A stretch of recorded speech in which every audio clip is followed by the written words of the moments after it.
Hey guys, I recently got myself a Crossfire system and installed it on my AR Pro. I'm using the Micro V2 TX, which is capable of up to 1 watt of power, and on the wing I'm using a nano receiver with the Immortal T antenna. Until recently I've been flying kind of close by using 5.8 for my video, but I thought it was time I put a 1.3 GHz transmitter on and took this Crossfire system for a real test. Because I was only temporarily installing a 1.3G video transmitter, I didn't bury the antenna in the wing, so it looks a bit silly, but you know, it does the job for this purpose. I'm going to be flying one of my regular routes, which is a really nice low river run. It's not going to be testing the all-out range of the Crossfire because I'm only going to 11 kilometers, but this route really is challenging for the video and control link because it is really nice and low behind a massive land and also behind a lot of trees. I've flown this route many times using my Dragon Link for control, and it's been absolutely solid every single time. So I'm really interested to see how the Crossfire does in comparison, especially because I'm only using the micro transmitter. So while we're heading out to the river, which is around 5 kilometers away, we'll just have a look at some OSD items which are important during this test. So in the top right hand corner, first of all, you'll see I have the transmitter power. And there's 5 different power levels, so you've got 25 milliwatts, 100 milliwatts, 250, 500 and 1000, which is the full power at 1 watt.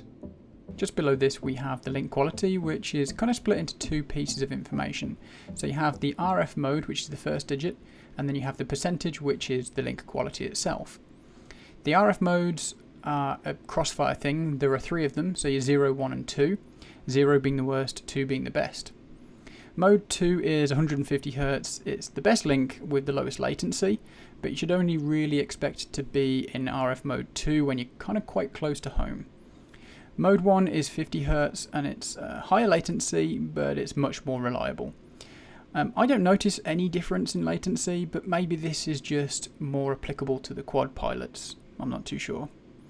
And then you've got mode 0, which is 4 Hz. It basically means you're barely hanging on and you're about to fail safe. So basically, as long as you're in mode 1 and you've got a 70 or 80 to 100% link quality, you're good. And the last bit of information that's useful is the distance from home, which is just at the top in the middle. Apologies for the blinking, for some reason I have my alarm set to a low distance.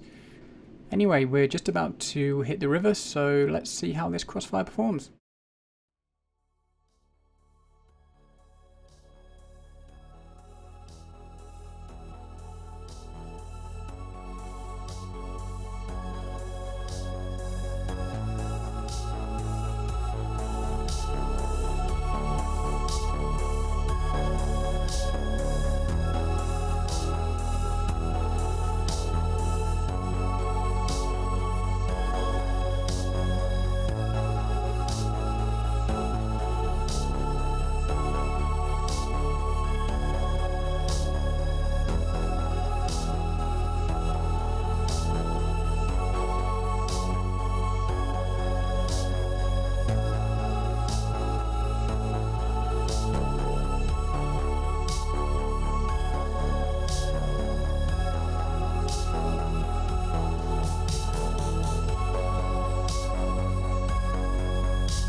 You've probably noticed by this point that it's actually really quite a gusty day.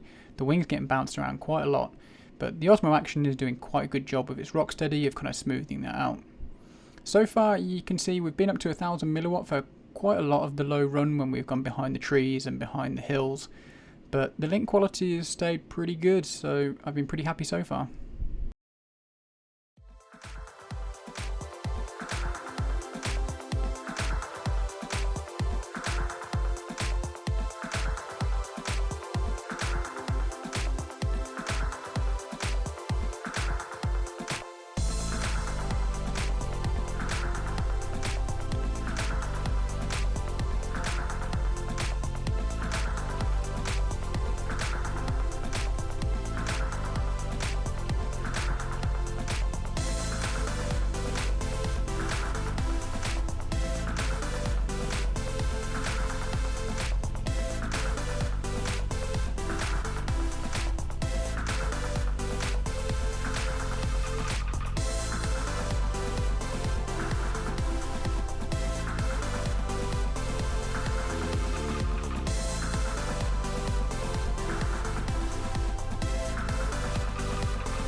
The overall very quick summary is I'm very happy with the performance of the Crossfire system, especially considering it's the Micro TX.